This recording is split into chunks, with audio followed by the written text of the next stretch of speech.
قل إن صلاتي ونسكي ومحياي ومماتي لله رب العالمين.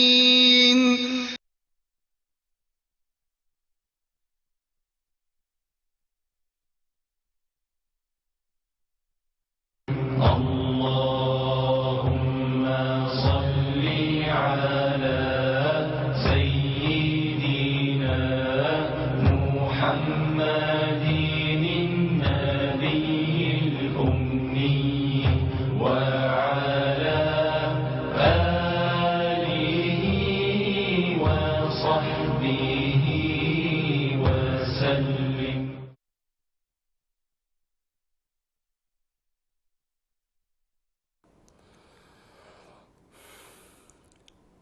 أعوذ بالله من الشيطان الرجيم. بسم الله الرحمن الرحيم. Biz dedik qarindoshlar, ibodat ikkiga bo'lindi dedik. Ya'ni ikki turga bo'lindi dedik. Birisi shaxsiy ibodat, namoz, zakot, haj, roza, Qur'onni o'qish, Qur'on tilovat qilish degandek, zikr qilish degandek. Yana birisi ijtimoiy ibodat. Ya'ni musulmonlarningki ommaviy madaniyat safosiga aloqador ibodat dedik. Ya'ni kishilik munosabatlik ibodat. Bu shu insonlar bilan, qo'shnilar bilan, davlatlar bilan zodi barliq ijtimoiy aloqaga aloqador ibodat dedik. Endi bu yerdagi xatarlik nuqta, bir odam namoz o'qimasa, zakot bermasa, haj qilmasa, ro'za tutmasa, bu musulmon emas dedik. Bu muhim ibodatlar dedik. Endi bu ibodatni qildik ekanmiz. Ya'ni shaxsiy ibodatni qildik ekanmiz. Ammo ijtimoiy ibodat buning kelgan chaqda biz qilmaydi ekanmiz. Mushundaq bo'lsa sening ibodatlaring qabul bo'lmaydi dedi qarindoshlar. Ana bu bir xatarlik gap. Hozir nurg'un odamlar namoz o'qiydi, zakot beradi, haj qildi, ro'za tutadi. Lekin ijtimoiy ilm setim kelgan chaqda nol. Kishilik munosabat kelganda nol, tozliq kelganda nol, ilm bilimga kelganda nol.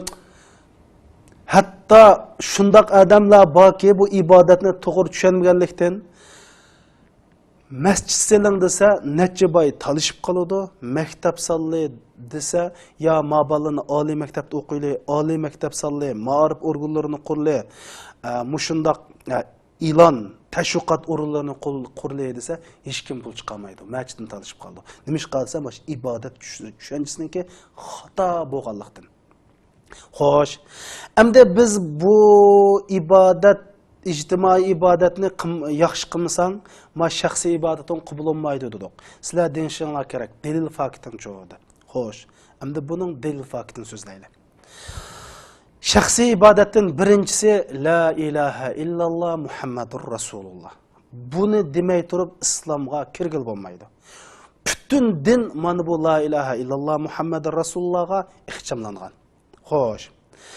Endi payg'ambar sallallohu alayhi va sallam kimki la ilaha illalloh deb shu la ilaha illallohning haqqini ado qilsa jannat kirdi debdi. Sahabilar bu qanday qilsak la ilaha illallohni haqiqiy degan bo'lamiz deb so'rabdi. Shu la ilaha illalloh seni yomon ishdan, yana haromdan tusalsa dedi. O ağzımızda la ilaha illallah deb. Bugün hatta müşaga bir yezib olsaqma qarindoshlar, bizni haromdan tusanmasa, demak la ilaha illallahni haqiqiy demagan bo'ldik. Namozga kelaylik. Allah subhanahu wa ta'ala namaz haqida innas-sola tanha anil fahsha'i wal munkar deydi. Mahiyatda namoz degan yoki namozning mohiyati bo'lsa, shu namoz o'qigan namozxonni fahsha deydi. Fahsha degan axloqqa yetmaydigan so'z, harakatlar qarindoshlar. Ya'ni so'zlar. Fahsha axloqqa yetmaydigan gap so'zlardan to'sidi deydi. Munkar degan ya'ni umumiy madaniy safaga, ommaviy madaniy safaga xilof har qanday ishlarni munkar deymiz. Ya'ni bir sog'lom aqlga, sog'lom bir axloqqa uyg'un emas har qanday ishni munkar deydi. Ya'ni Ya'ni fahsha degan axloqqa yetmaydigan so'z bo'lsa, munkar degan axloqqa yetmaydigan ish harakat hammani o'z ichiga oldi. Ya'ni mushningdan to'sanmasa bu namoz, sizning namozing namoz emas deydi.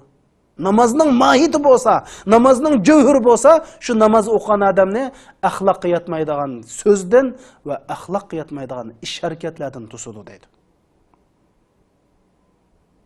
Hadis sharifda Rasul Akram sallallohu alayhi va sallam shunday deydi: "Man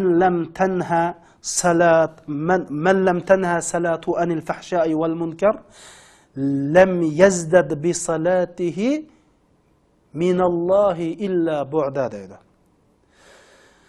Kimki u odamning namozi shu odamni axloqqa yetmaydigan so'zlardan, axloqqa yetmaydigan ish harakatlardan to'sanmasa, bu odam borgan sari Allohdan jiroqlab ketadi deydi. Bu nima degan gap? Ya'ni ibodat degan asli seni Allohga yaqinlashtiradigan bir vosita bu.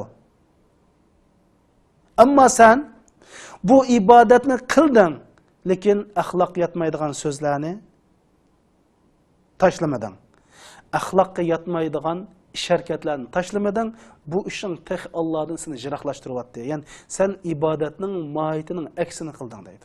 Sen ibodatning mohiyatini tushunmading, mohiyat bo'yicha qilmading deydi. Demak, namoz shaxsiy ibodat. Axloqqa yetmaydigan so'z, axloqqa yetmaydigan ish harakat ijtimoiy masala. Demak, ma ijtimoiy ibodat qatoriga kirdi. Ma axloq yetmaydigan so'z, axloq yetmaydigan ish harakat ijtimoiy ibodat kirdi. Ma namoz shaxsiy ibodat kirdi. Ma shaxsiy ibodatni qilib, ishni biz axloq yetmaydigan ish harakatlardan jiroq bo'lmasak, namozning mohiyati yo'qoldi degan gap.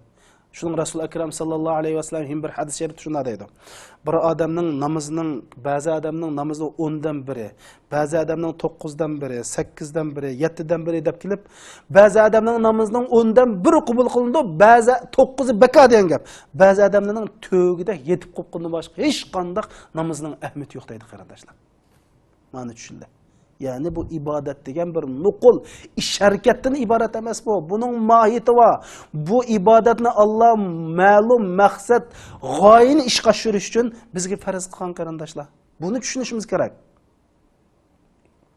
Mana bu namoz to'g'riliq. Endi ro'zga kelaylik. Biz ro'z tutamiz. Ro'zda taxminan bir vaqt tamoqni oz yeymiz. Asli maqsad azroq yeyish. Lekin mashallah Müslümanlar statistikaga asoslangan chaqda eng musulmonlarning ko'paydigan vaqti Ramazon ekan.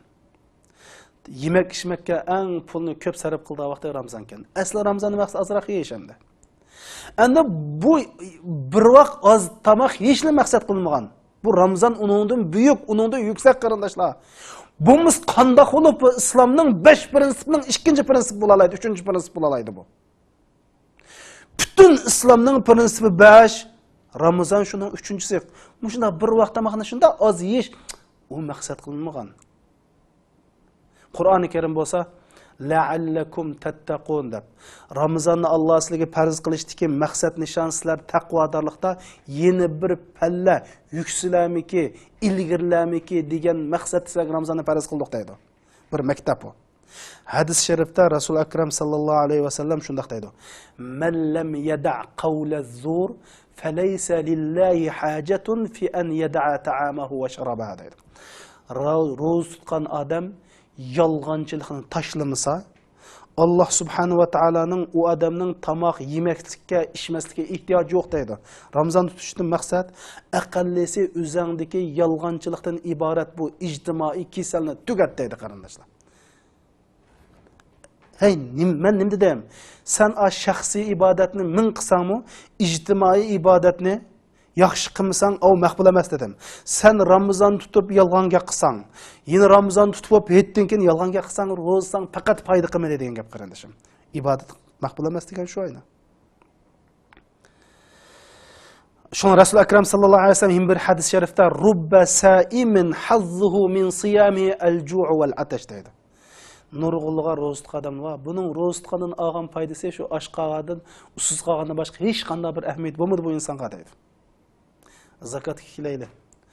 Xuz min amwalihim sadaqatan tutahhiruhum ve tuzakki bihim deydi. Sen ulardan ularni maddi ve manevi cihetin paklaydigan zakatını al deydi. Zakatını seni paklaş. Pullarındaki haram, azpaz, arılışıp bağını paklasa, yeni bir cihetin sendeki bexillik, başqalarga yardam qilmaslik, kambag'al musulmonlar bilan shularning dardini bilmaslik, ko'ngil bilmaslikka iborat bir ma'naviy kasaldan seni paklash uchun zakatni farz qilgan Alloh subhanahu taolo. Senda bu illatlar tugmasa, qanday zakatdan maqbul bo'lsin? Shunga anfiqu taw'an aw karhan fala yutaqabbala minkum. Siz mayli ixtiyor bersangiz, sizni qabul qilmaydi deb Alloh subhanahu taolo. Sen bu ibodatlarning nishon maqsadlarini amalga oshirmaydi ekansan, maqbul emas degan gap. Hajga kelayli.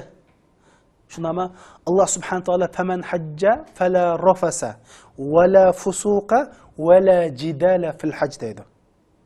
Kimki haj qildi ekan, bu haj qilgan odam deydi. Fala rafas deydi. Axloqqa yetmaydigan gap so'z ish harakatni qilmasin.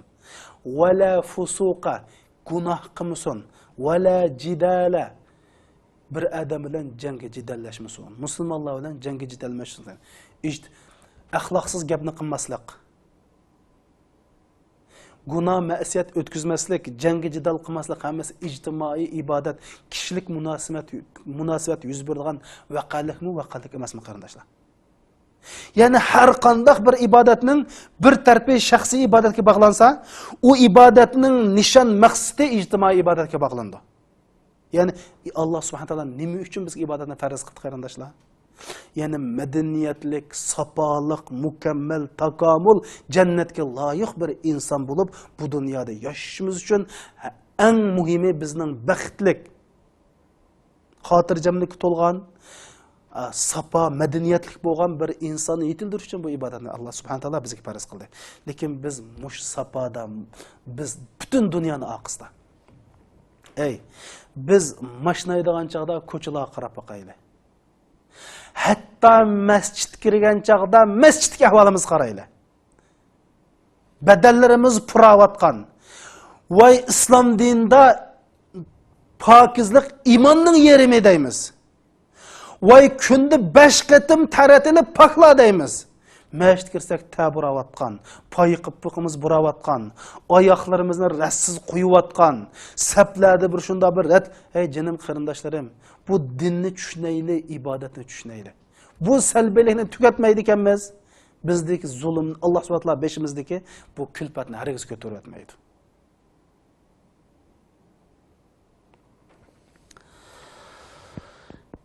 Demak, yana bir qatim takrorlayman. Sen ijtimoiy ibodatni yaxshi qilmaydi ekansan, sen kishilik munosabatdagi aloqangni shariat bo'yicha qilmaydi ekansan, o'qigan namozing, zakotning hammasi o'z mohiyatini yo'qotgan bo'ladi. Hatto qiyomat kuni sen hech qanday asqatmaydi. Buning texim bir tushunishlik, nihoyatda o'lchamlik bir dalil faktini deb beray. İmam Müslim rahmetullah alayhi naql qilgan hadis sharifda Rasul Akram sallallohu alayhi va sallam shundoq degan. Bir kun siz sahobalar Payg'ambar alayhisalom bilan o'ltirdi. Payg'ambar alayhisalom sahobalardan so'radi. Sizlarning ichinglarda gadoy degan kim u dedi. Manil muflisu fikum dedi. Debde sahobalar javob berib, bizning ichimizdagi gadoy shu yanchoqda ikki tangadan tayin yo'q. Uyga borsamda qo'lga chiqidek bir narsaning tayin yo'q odamni gadoy deymiz debdi Payg'ambar alayhisalom. Mening ummatim ichidagi gadoy bu emas. Mening ummatimning ichidagi gadoy deydi. Qiyomat kunsi namozni nurg'un namoz bilan keladi deydi. Zakot bilan keladi, ro'za bilan keladi deydi. Ya'ni qiyom mahsharga maydoniga osh nomi amal daftarida ajoyib jih namoz, ajoyib jih zakot, ajoyib jih ro'za deydi. O'shunda keladi.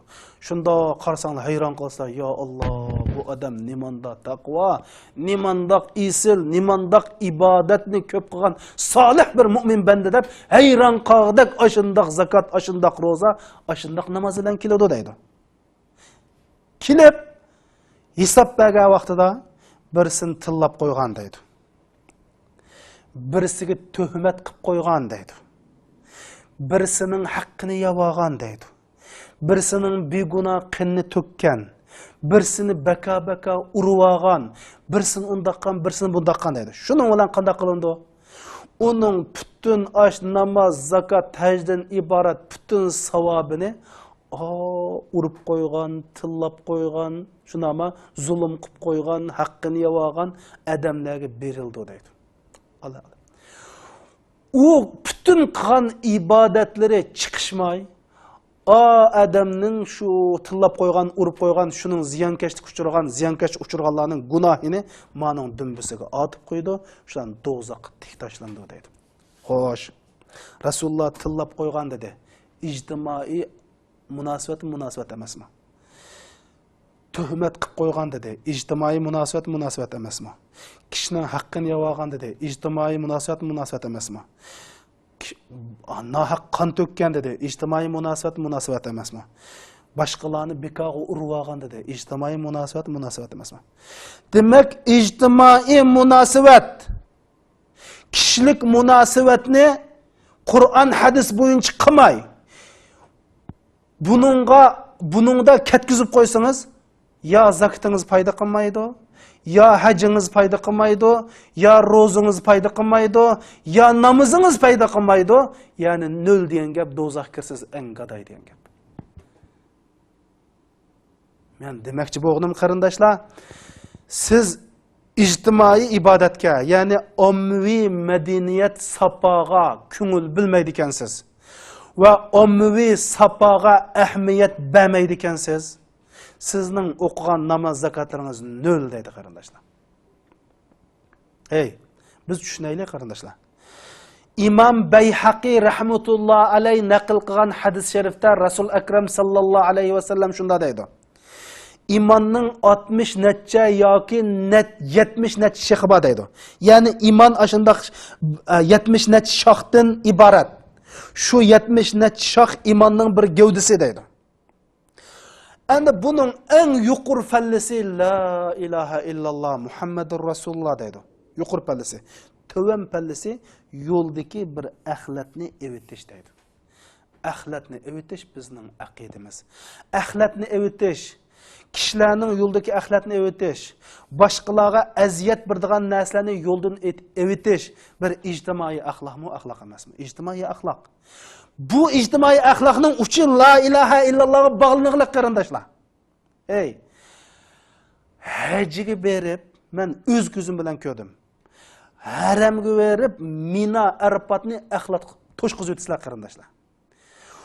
Bu la ilaha illalloh muhimmi, haj muhimmi desak, hammanglar la ilaha illalloh muhim deysizlar. Chunki butun islom hajdan tortib hammasi la ilaha illallohning ichida. Lekin hajga berib butun tozliq ishni maynatchilikni qilasizlar.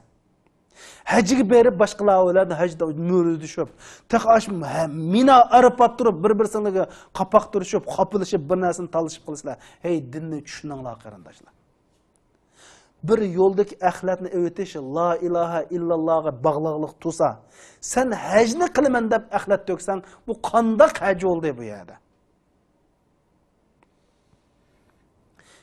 Ey, İmam Buxoriy rahmetullah alayh mushu ommaviy adab axloq, ya'ni ommaviy safoga aloqador 127 bobda hadis so'zlagan qarindoshlar. 127 bob qilib, mush ijtimoiy aloqa, ijtimoiy munosabatga aloqador hadislar uchun hadislarni 27 bob qilib so'zlagan emasmi? Imom Muslim rahmetullah alayh 10 necha bobga necha yuz hadislarni keltirgan. Hammasi mush ijtimoiy aloqador, ya'ni go'zal axloq, etika, mushunga munosabatlik hadislarni mushunda keltirgan. Namoz uchun bir bobba ya ikki bobba qarindoshlar. Ama ijtimoiy aloqaga, ijtimoiy munosabatga aloqador 127 bob keltirgan Imom Buxoriy. Mana bu bizning salaf solihlarimizning dinga bo'lgan tushunchasi qarindoshlar. Hozirmi ko'z oldimdan ketmaydi. Bundaq vaqaliklar bakjiq. Mush yaqinda men o'ltirdigan bir o'ltiroq rayonda bir kunsi mashinada o'ltasam, vatanimizdan Turkiyaga chiqqan, Istanbulga chiqqan ikki qiz, ikkilisi to'liq hijobnaqliq. Qanday qilyotdi bo'lsana, birisi gazirni chiqib tükürüp mevatadi. Gazir chiqib, ey, ultraq rayonda chuqum u pokiz ya o. Birisi mushta gazini chiqib tükürüyotdi. Yeni birisi gazini chiqib quliq yig'ib kelyotib, men udlama kelib mashina ostiga sharri tüküyotdi. Chidimadim canım qarindoshlar. Nima uchun? Chunki bularning turqi islom vakillik qiladi. Boshqalar ko'sa islomning obrazi tushadi. Men islomga bo'lgan shunama bu islomga bo'lgan meningki kullishim eshib ketdi bu yerda. Shuni oldin to'sdim bularninki. Ey jinim ukam. Ma o qanday qilqinlar desam, qalab turib yolg'on gapirib biz qimidiq dedim jinim qarindoshlarimiz. Shular ey men ko'rdim jinim qarindoshlarim. Maşını qılmanglar dedim. İçimde maş hijabni elib etken bo'lsa savab bo'ldi dedim shularga. Mush hijablarni bir elib etken bo'lsa, mushlarning mushundaq musulmon bo'lib qolganlikdan hijabni elib etken bo'lsa, chunki sen sababli islomning obrazi xunuklashidir. Allah subhanahu va taolo Qur'oni Karimda la taj'alna fitnatan lillazina amanu deb oyat va qarindoshlar. Ya'ni bunda deganlik ey Allah bizni lillazina kafaru la taj'alna fitnatan. Ya'ni bizni kafirlar uchun bir fitna qilmasan degan gap, ya'ni biz sababli kafirlarning oldida islomning obrazi tushib ketmasa, islomning obrazini xunaklashtirganga bizni sabab qilmasan ya Allah deb Qur'onda oyat va ya qarindoshlar. Mana bu ijtimoiy aloqa, kishilik munosabat, ommaviy madaniyat, safa dinimizda bu shunday muhim qarindoshlar. Chunki bu bir ibodat. Bu kishilik munosabatdagi hammasi ibodat ey jinim qarindoshlar. İbadet zavut karxanını öz ichiga oldi, tajribaxonni öz ichiga oldi, oliy maktablarni öz ichiga oldi. Voy mush tozliq, ommaviy safa, voy hammasi ibodat qarashlar, ijtimoiy ibodat. Buni qilmay turib biz bu namoz, zakot, haj, Qur'on o'qish, o nafl ro'za tutish, nafl namoz o'qish bu emas jinim qarindoshlar, buni tushunaylik.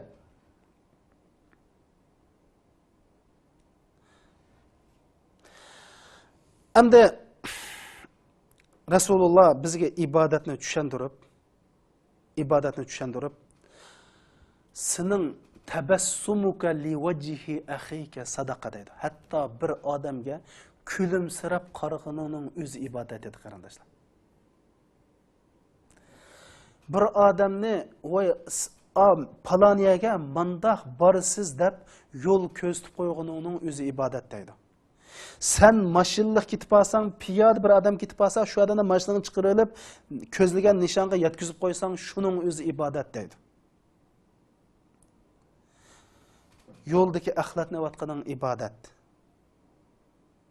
Seninki kaçandaki, çilekindeki suni, yen bir adamma sili, isiladep çayını, suni, eşanamandak tüküpeginin ibadet. Hatta Resulullah dedi, sizlarning ayollarning qishig'iga bağlılığına ibadet deb kitib sahabelar hayron qilib, ya Resulullah, bu ayollarning qishig'i berishni o'zimiz xohlab turib, shuni orzu qilib bardigan to'saq desa, ey sen ayollarning qishig'iga olmay harom namahram ayolning qishig'iga basan gunoh bo'lamdi deb gunoh bo'ldi degan, halolning qishig'iga bağlılığı uchun ibodat. Mana jinim qarindoshlar, ibodat mushundoq butun hayotimiz o'z ichiga oladi. Amma ikki turga bo'lindi. Shaxsiy ibodat, ijtimoiy ibodat deb. Shaxsiy ibodat namoz, zakot, haj, ijtimoiy ibodat kishilik munosabat. Kishilik munosabatni yaxshi qilmaydi ekanmiz, shaxsiy ibodat hammasi baka degan gap qarindoshlar. Demak, shaxsiy ibodat namoz, zakot, haj, kishilik ibodat, ijtimoiy ibodat, boshqalar bilan samimiy bo'lish, gap qilsang rost gap qilish, diyonatlik bo'lish, insoflik bo'lish, mehribon bo'lish, kechirimchan bo'lish, muloyim bo'lish, va'daga vafo qiladigan bo'lish, va'dasini ishga oshiradigan bo'lish. Mana shu jihatdan mushundaq hammani o'z ichiga oldi. Hatto Ibn Qayyim Javziy rahmatullohi alayhi deydi, bir odam mush kishilik safoda deydi. Madaniy safoda sendan yuqori bo'lsa, demak uning iymoni sendan ortiq deb tushundaydi. Ma Ibn Qayyim Javziyning gapimi? Bir odamning madaniy, ommaviy madaniy safosi yani axloqi senden ustun bo'lsa, senden yuqori bo'lsa, u odamning iymoni chuqum senden yuqori mustahkam, senden kuchli ekan deb tushan deydi qarindoshlar. Mana bu o'limalarimizninki ibodatni bo'lgan tushunchasi shu. Endi ibodatda bir necha bosqichlar bo'ladi. Xo'sh, endi bu namoz, zakot, haj, nurg'un ibodat butun musulmonlar o'rtasidagi bir o'rtaq masala. Endi bu yerda kimlik va ibodat degan bir tema bor. Yoki ibodat va kimlik. Sening kimligingga qarata sening qildigan ibodating o'xshashmaydi. To'g'ri, namozni hammiz o'qiymiz, zakotni hammiz beramiz. Lekin sening kimligingga qarata sen qildigan muhim bir ibodat bor. Allah subhanahu va taolo mush rizqni qanday taqsim qilgan bo'lsa, ibodatni taqsim qildi. Ba'zilar Qur'on ko'tarib jihad qilishdan ibodat qildi. Ba'zi odamlar jihad qilmaydi, o ilm bilan ibodat qildi. Demak, sen molla bo'lsang, sening qildigan eng ko'rinarli ibodating ilm bo'ladi. Ya'ni Alloh subhanahu va taolo sendan nima ortiqchini qilgan bo'lsa, shu ortiqchiliging bilan Allohga ibodat qilsa. Sen boy bo'lsang, iqtisod bilan ibodat qilsa. Chunki Alloh subhanahu va taolo Qur'oni Karim nim dedi? Ahsin kama ahsanallohu ilayk deydi.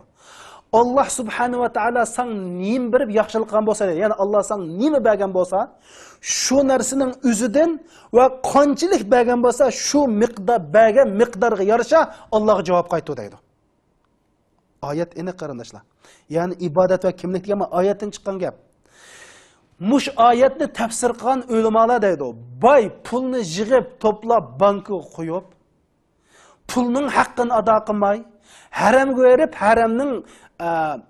haramning yopquchiga eslab yig'lab yotsa, ibodatga chaqchaqqa ibodatlarni o'ylagan bo'ldi, uning haramga bo'lgan ibodat maqbul emas deydi. Mush oyatni tafsir qilgan. Chunki al-ibadatu min jinsil ni'ma degan. Sen Allohga qilgan ibodating Alloh bergan ne'matning turidan bo'lish kerak deydi qarindoshlar. Shuningga olimning qildigan ibodati ilm bilan bo'ladi. Doktorning qildigan ibodati davolash bilan bo'ladi.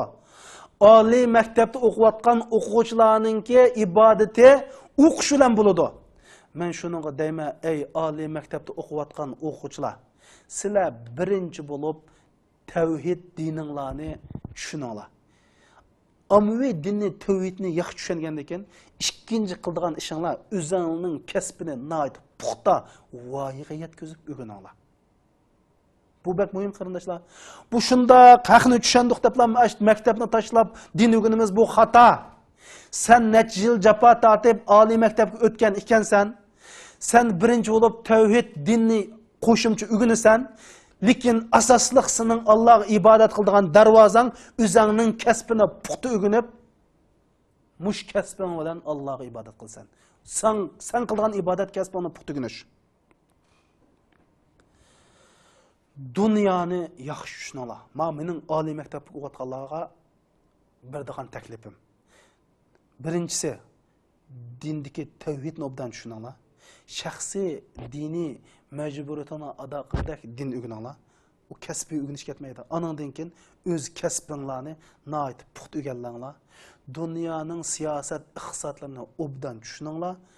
Anandan keyin qilib qolsa, mushu qo'mondonlik, ya'ni dohiylik, yetakchilik bilimlarini qattiq yetildiringlar. Chunki Uyg'urlar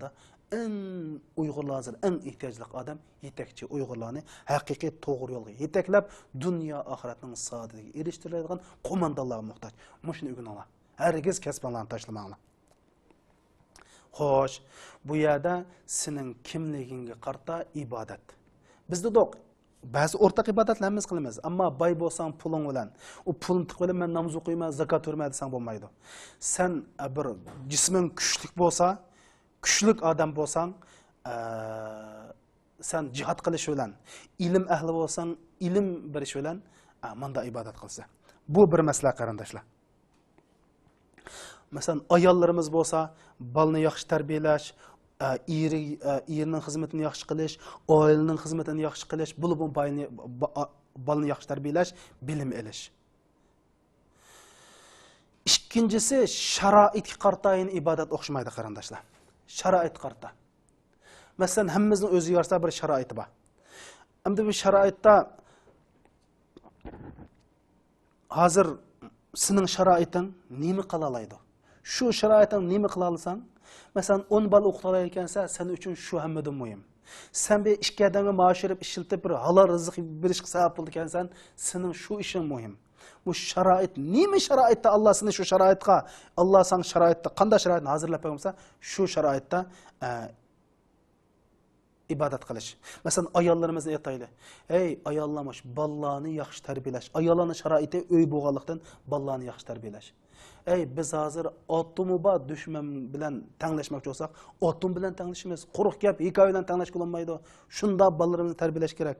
Eng oxirsida qarindoshlar, ibodatning vaqt masalasi.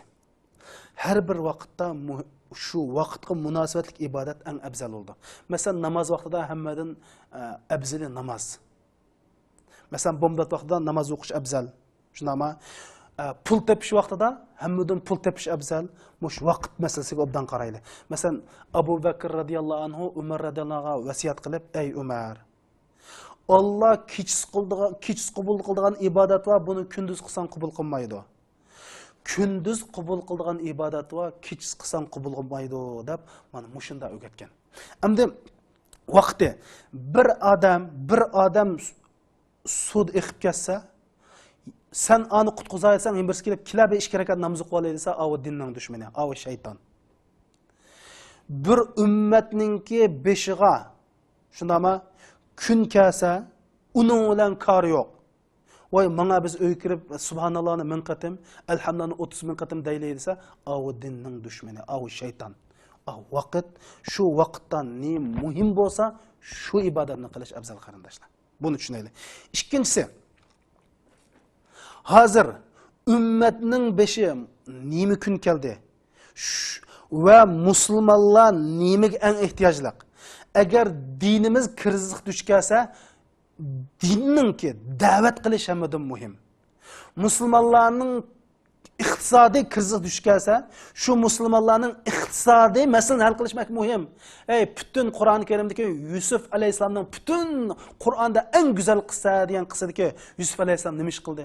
Misr xalqini ocharchilikdan qutqazdi qarindoshlar. Voy namozmanda o'qisa, zakotmanda bersa, Alloh u gapni qilmadi. Bütün sur Qur'onda Yusuf alayhisalomning qissasini o'qinglar. Nima dedi?